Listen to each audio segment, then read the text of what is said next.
కాసేపట్లో సీఎం రేవంత్ రెడ్డి జిల్లా కలెక్టర్లతో సమావేశం నిర్వహించనున్నారు.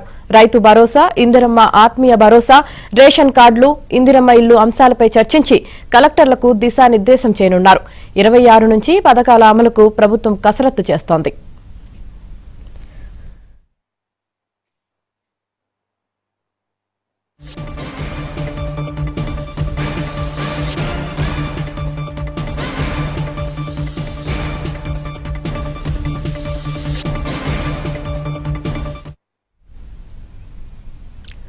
కాసేపట్లో సీఎం రేవంత్ రెడ్డి జిల్లా కలెక్టర్లతో సమావేశం నిర్వహించనున్నారు. రైతు భరోసా, ఇందిరమ్మ ఆత్మీయ భరోసా, రేషన్ కార్డులు, ఇందిరమ్మ ఇల్లు అంశాలపై చర్చించి కలెక్టర్లకు దిశానిర్దేశం చేయనున్నారు. ఇక దీనికి సంబంధించి పూర్తి సమాచారం మా ప్రతినిధి నర్సింగ్రావు అందిస్తారు. నర్సింగ్రావు.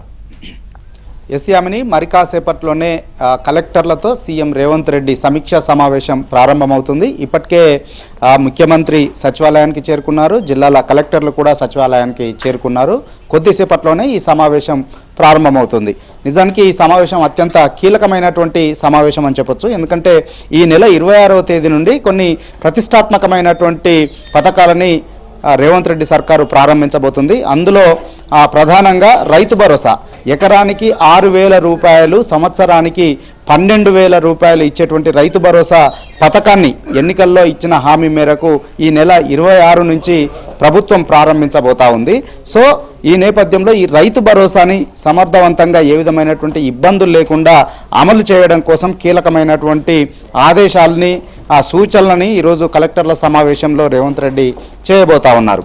దాంతోపాటుగా ఆత్మీయ భరోసా కార్యక్రమాన్ని కూడా, పథకాన్ని కూడా ఈ నెల 26 నుంచి ప్రభుత్వము ప్రారంభించబోతా ఉంది. ఎవరైతే భూమి లేని రైతు కూలీలు ఉన్నారో వారికి ఏడాదికి 12,000 రూపాయల ఆర్థిక సహాయాన్ని అందించేటువంటి పథకం ఇది. సో ఇందిరమ్మ ఆత్మీయ భరోసా పథకం. సో ఈ పథకంలో ఎవరైతే జాబ్ కార్డులు ఉన్నాయో గ్రామాల్లో, అంటే ఉపాధి హామీ పథకానికి వెళ్ళేటువంటి భూమి లేని రైతు కూలీలు ఎవరైతే ఉన్నారో వారికి ఈ పథకాన్ని వర్తింపజేయబోతా ఉన్నారు. ఎక్కడా కూడా ఇది దుర్వినియోగం కాకుండా జాగ్రత్తగా ఈ పథకాన్ని అమలు చేయడం కోసం అవసరమైనటువంటి దిశానిర్దేశాన్ని జిల్లా కలెక్టర్ల సమావేశంలో ఈరోజు రేవంత్ రెడ్డి చేయబోతా ఉన్నారు.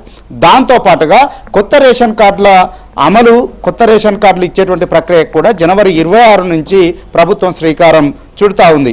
నిజానికి తెలంగాణ రాష్ట్ర ఆవిర్భావం తర్వాత ఇప్పటి వరకు ఏ ఒక్క కొత్త రేషన్ కార్డు కూడా ఇవ్వలేదు. నిజానికి బీఆర్ఎస్ సర్కారు హయాంలోనే చాలా వరకు రేషన్ కార్డుల కోసము ప్రయత్నాల్ని చాలామంది ఆశించారు, చాలామంది దరఖాస్తులు చేసుకున్నారు, కొత్త రేషన్ కార్డులు వస్తాయని చెప్పి ఆశించారు. కానీ కొత్త రేషన్ కార్డులు బీఆర్ఎస్ 10 ఏళ్ల కాలంలో కూడా ఇవ్వలేదు. కానీ తాము అధికారంలోకి వస్తే దరఖాస్తు చేసుకున్నటువంటి వాళ్ళందరికీ కూడా కొత్త రేషన్ కార్డులు ఇస్తామనేటువంటి మాటని, హామీని కాంగ్రెస్ సర్కారు ఇచ్చింది. సో ఈ నేపథ్యంలో ఈ జనవరి 26వ తేదీ నుంచి ఈ పథకాన్ని అమలు చేయబోతా ఉన్నది. దాదాపుగా ఇప్పటికే 10 నుంచి 20 లక్షల మంది కొత్త రేషన్ కార్డుల కోసము దరఖాస్తులు చేసుకున్నారు.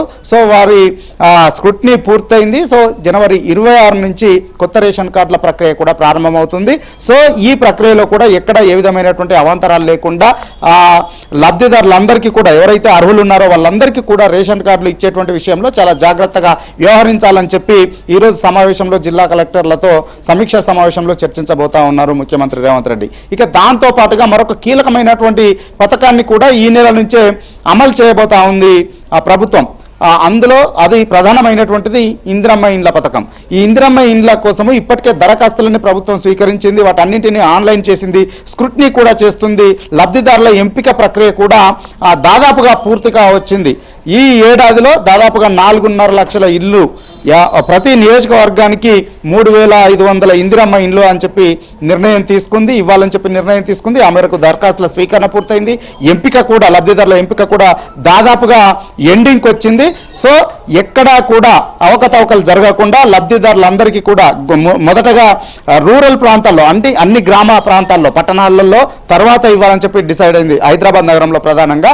ఇక రూరల్ ప్రాంతాల్లో అన్ని నియోజకవర్గాల్లో కూడా 3,500 ఇండ్లను ఈ ఏడాది ఇవ్వాలని చెప్పి భావిస్తూ ఉంది. అందుకోసం సంబంధించినటువంటి ప్రక్రియ అంతా కూడా దాదాపుగా పూర్తిగా వచ్చింది. కాబట్టి ఈ పథకంలో కూడా ఎక్కడ ఆశ్రిత పక్షపాతానికి తావు లేకుండా, ఎక్కడా కూడా అవినీతికి చోటు లేకుండా జాగ్రత్తగా ఎంపిక ప్రక్రియ చేయాలి, ఇండ్ల నిర్మాణ ప్రక్రియను చేపట్టాలి అని చెప్పి ప్రభుత్వం భావిస్తుంది. కాబట్టి ఇవన్నీ కూడా ఇటు జిల్లా కలెక్టర్లతో ముడిపడి ఉన్నటువంటి అంశాలు క్షేత్రస్థాయిలోకి ఈ పథకాలని అత్యంత పటిష్టాత్మకంగా తీసుకుని వెళ్ళి, పకడ్బందీగా తీసుకుని వెళ్ళి, ఏ విధమైనటువంటి అవినీతి జరగకుండా జాగ్రత్తగా పథకాలన్నింటినీ కూడా ల్యాండ్ చేయడం కోసం అవసరమైనటువంటి దిశానిర్దేశాన్ని ఈరోజు సమావేశంలో ముఖ్యమంత్రి రేవంత్ రెడ్డి చేయబోతా ఉన్నారు.